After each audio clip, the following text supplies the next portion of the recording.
자, 기사를 같이 하나 보겠습니다. 떨어진다던 집값 왜 자꾸 올라? 부글부글 무주택자. 지난해 말 올해 초 저점 찍고 반등세. 서울 아파트 8주 연속 상승. 전문가들 적정 가격 입지 좋으면 매수해야. 참 시간이 왜 이렇게 빠른지 모르겠습니다. 벌써 시간이 이렇게 흘러서 지금 2023년 상반기가 끝나고 하반기에 들어서서 7월도 꽤 지났습니다. 이제 7말 8초 해서 여름 휴가 보내고 나면 또 어영부영 8월 말이 될 거고, 그러다 보면 또 추석이 온다. 또 어영부영 하면 연말이 오고, 계속 그렇게 흘러가는 게 시간인데 우리가 좀 정신을 차려야 될 것 같고요. 이 기사를 보면 이제 부글부글 무주택자죠. 그러니까 벌써 또 옛날 일이 된 것 같은데, 작년 하반기에 자이언트 스텝으로 금리 4연방이죠. 4연방을 맞고 정말 세상이 무너질 것처럼, 저도 지금 17년 투자를 하면서 단기간에 그렇게 빠진 건 처음 봤고, 서브프라임 때도 그 정도는 아니었거든요. 6개월 새 거의 30% 이상이 수도권 대부분 시장은 빠졌으니까. 제가 예전에 무주택자의 뇌구조라는 영상을 찍은 게 있는데 한번 여기 연결을 해 놓을 테니까 또 보시고, 또 그새 반등을 한 거예요. 그럼 우리가 이 패턴에 대해서, 물론 자본시장에 패턴은 없습니다만 이 반복되는 흐름에 대해서 한번 고민을 해볼 필요가 있는데, 무주택자는 그 구조상 집을 계속 못 삽니다. 이게 되게 안타까운 건데, 우리가 집을 왜 못 사죠? 돈이 없어서 못 사는데, 본질적으로는 그 말은 반은 맞고 반은 틀린 말이거든요. 우리가 살면서 돈이 충분히 많아지는 때가 올까? 그냥 이 땅을 살아가는 보통 사람 입장에서, 월급쟁이 입장에서, 자영업자도 마찬가지죠. 돈이 충분히 많아져서 내가 원하는 아파트를 살 수 있는 때가 올까 했을 때, 그거는 불가능하다. 그런 때는 오지 않아요. 보통 사람들의 머릿속에 있는 내가 살고 싶은 집에 대한 모습은 하나의 로망이자 염원이자 바람이자, 그러니까 서울의 신축, 역세권의 어느 정도 브랜드, 요새 순살자 이런 게 조롱받고 하지만 그래도 기본적으로 대한민국 국민들은 브랜드를 굉장히 선호하기 때문에 그런 아파트에 살고 싶거든요.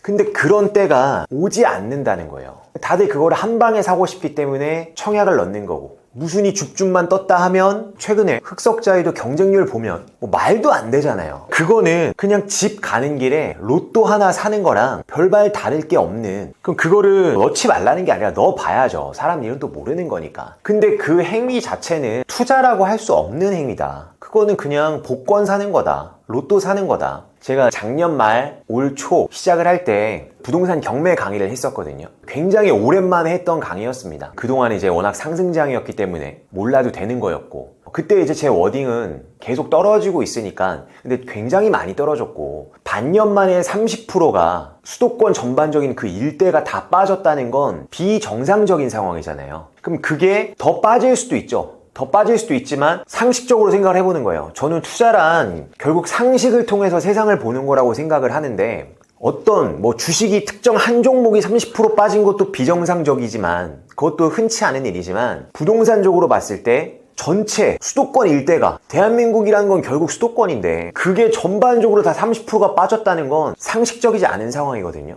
그럼 그럴 때 좀 용기를 낼 필요가 있고, 그게 너무 두렵거든. 부동산 경매라는 좋은 매입 방법이 있으니 지금 시세보다 조금 더 낮춰서 입찰가는 쓰면 그만이거든요. 그때 이제 많은 분들이 강의를 들었는데 거기서 기회를 잡은 분들이 있습니다. 지금 그게 기본적으로 억대 이상이 올라줬고, 그렇게 기회를 잡은 분들은 이 초반에 종잣돈 키워가지고 올라가는 과정에 있어서 굉장히 좋은 순간을 만난 거거든요. 초보자일 때 그런 순간을 만난다고 하면, 이 기사를 보는 게 여기에 이제 모든 게 담겨 있는 것 같아요. 기본적인 어떤 초보자의 심리가. 여기 딱 댓글을 보면 공감 순으로 봤을 때 지금 저분이 써준 댓글이 있죠. 오르면 비싸다고 못 사. 떨어지면 더 떨어질까 기다리다 못 사. 결국 무주택자는 집 못 삼. 저 말이 진짜 맞는 말이거든요. 오르면 오른다고 못 사고, 떨어지면 더 떨어질까 못 사고, 떨어져서 반등하면 또 그때 살 걸. 계속 그거의 연속인데, 평범한 직장인이 부자가 되려면 결국 투자밖에 답이 없는 거고, 투자라는 건 주식, 부동산, 결국 이 두 가지 틀인데, 이 부동산은 참 대한민국 국민들에게 애증의 대상인데 이거를 떼놓고 자산 증식을 할 수가 없어요. 직장인이 요즘 N잡도 하고 부업도 하고, 근데 결국 어쨌거나 그 돈을 어딘가에 넣어야 되는데, 주식도 좋고 부동산도 좋습니다. 근데 그 기본 구조상 어딘가에 거주를 해야 되기 때문에 자산의 대부분은 결국은 부동산으로 들어갈 수밖에 없어요.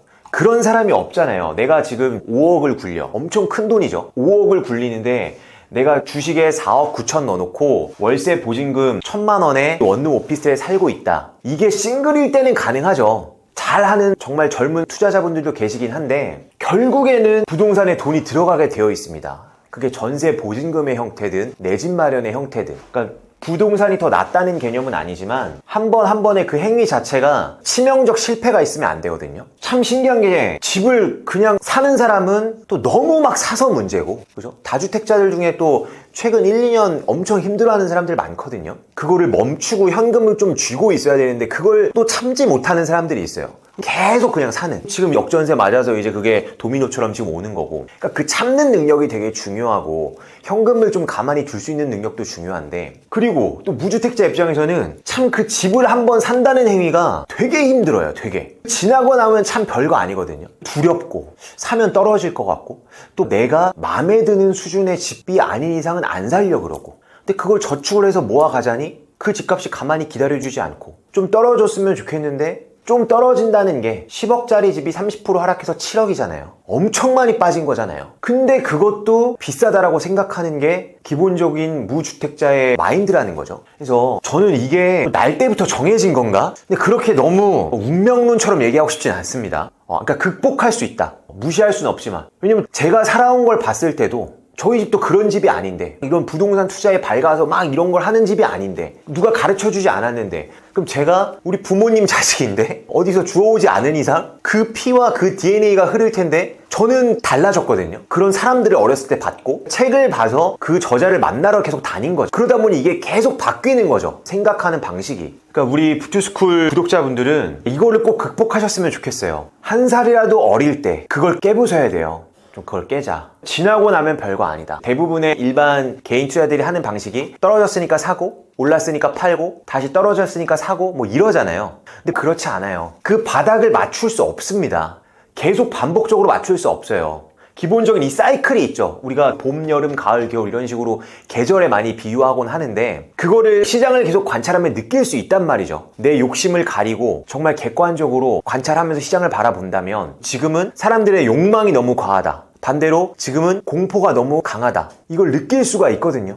그래서 절대 시장에서 사라지면 안 되는 거예요. 어떻게든 시장에 살아남아 있어야 됩니다. 한 채 투자가 내가 좀 아쉽다면 두 번째 투자를 또 추가로 작게라도 해볼 수 있는 거고, 계속 거기서 깨달음이 있어야 되거든요. 내가 복귀를 해야 되고, 연초 상반기에 또 좋은 기회가 지금 지나갔습니다. 근데 기회는 또 오거든요. 제가 그때 우리 수강하시는 분들께 말씀드렸던 게 엄청나 지금 좋은 기회다. 근데 이걸 놓치면 또 기회가 없는 건 아니에요. 다시 그 시장 상황에 맞게 새로운 걸 찾아야죠. 여하튼 한 번의 기회는 지나갔습니다. 그럼 자꾸 우리가 과거에 매몰돼서 거기에 미련을 품지 말고 다시 새로운 다가오는 기회를 잡을 수 있어야 하겠습니다. 오늘도 진심으로 고생 많으셨고요. 이상 영상 마치겠습니다. 파이팅!